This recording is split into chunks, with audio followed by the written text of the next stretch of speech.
అసలు దేశ భద్రత అంటే ఏందో తెలుసా రేవంత్ రెడ్డికి? ఆంతరంగిక భద్రత అంటే ఏందో తెలుసా రేవంత్ రెడ్డికి? ఇక రెండవ విషయం, నేను ఒక మాజీ పోలీస్ అధికారిగా మాట్లాడుతున్నా, మాజీ ఐపీఎస్ ఆఫీసర్గా మాట్లాడుతున్నా. నిజానికి ఫోన్ ట్యాపింగ్ అనేది అది ఒక పోలీస్ డిపార్ట్మెంట్లో ఒక శాఖకు సంబంధించిన వ్యవహారం.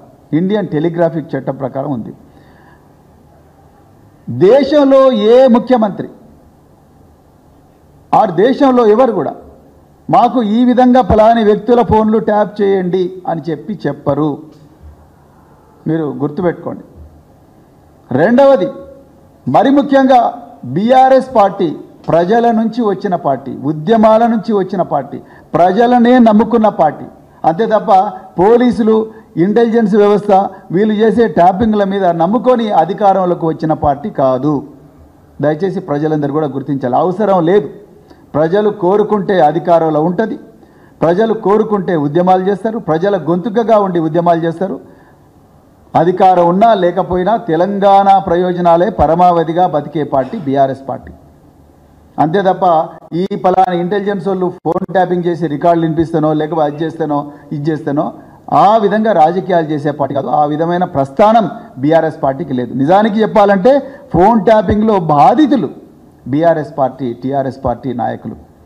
ఆనాడు 2001లో కేసీఆర్ గారు తెలంగాణ రాష్ట్ర సమితిని స్థాపించి తెలంగాణ ఈసారి రాకపోతే నన్ను రాళ్లతో కొట్టి చంపండి అని కరీంనగర్ రాజరాజేశ్వరి కాలేజ్ గ్రౌండ్స్ మైదానంలో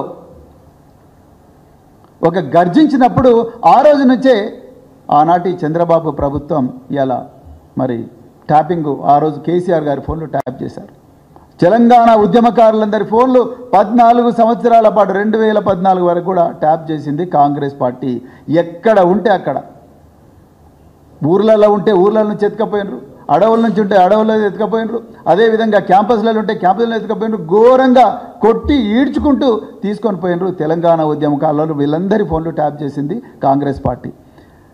ఒక హాస్యాస్పదమైన విషయం ఏంటంటే ఈరోజు ట్యాపింగ్ గురించి మాట్లాడుతున్న పొన్నం ప్రభాకర్ గారు, అదేవిధంగా ఇంకొక 2-3 నాయకులు, కాంగ్రెస్ నాయకులు, వీళ్ళందరూ పోయి అదే డీజీపీకి కంప్లైంట్ ఇచ్చిండ్రు. మా ఫోన్లు కూడా కిరణ్ కుమార్ రెడ్డి ప్రభుత్వం ట్యాప్ చేస్తుంది అని చెప్పి వీళ్ళే కంప్లైంట్ ఇచ్చిండ్రు.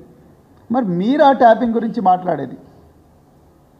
ఇలా పక్కన కాంగ్రెస్ ప్రభుత్వం అధికారంలో ఉన్న, కాంగ్రెస్ పార్టీ అధికారంలో ఉన్న కర్ణాటకలో బీజేపీ